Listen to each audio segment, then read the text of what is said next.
In a tranquil Zen garden, where the sound of flowing water whispered through the trees and the wind carried the scent of blooming cherry blossoms, there lived a humble tea master known for his gentle ways and mastery of the art of tea. His life was one of calm, balance, and deep wisdom, and he was respected by all who knew him. One afternoon, this peaceful life was interrupted by the arrival of a fearsome warrior. The warrior, clad in armor, his eyes burning with arrogance and the lust for battle, stood towering before the tea master. He had heard of the tea master's reputation and, consumed by pride, demanded a duel. "Tea master," the warrior bellowed, "I have fought many and conquered all. They speak of your mastery, but today you will bow to my sword." The tea master looked at the warrior, his face unchanging, calm as the surface of a still pond. Instead of responding with fear or preparing for battle, he offered a gentle smile and gestured toward a small table beneath the shade of a blossoming tree. "Before we fight, honored warrior, I invite you to join me for tea," the tea master said, his voice soft but firm. "Let us share a moment of peace before we engage in violence."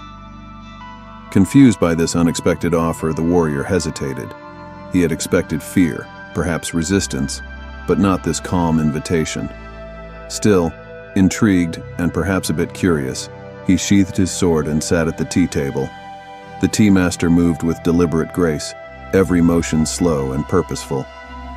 He poured the hot water, the steam rising like a soft mist, and began the ritual of making tea. The warrior watched, his tension slowly fading as the rhythmic sound of the tea being prepared filled the air. The master's serenity was palpable, and the warrior, for the first time in a long while, felt the chaotic storm within him begin to settle. As the tea master handed him a cup, he said, "To master oneself is the greatest victory. In stillness, we find our true strength." The warrior took a sip, feeling the warmth of the tea spread through his body. He looked around the peaceful garden, the sounds of nature soothing his once fierce heart. He realized that in all his battles, he had been fighting for power and dominance. But here, in this quiet garden, he felt something deeper, a sense of peace he had never known. After finishing the tea, the warrior stood, his heart softened, his mind clear. "There will be no duel," he said quietly, bowing to the tea master. "I have learned today that true strength lies not in overpowering others, but in mastering oneself." The tea master returned the bow, his smile warm and knowing. "Go in peace, warrior. The battle within is the only one worth fighting."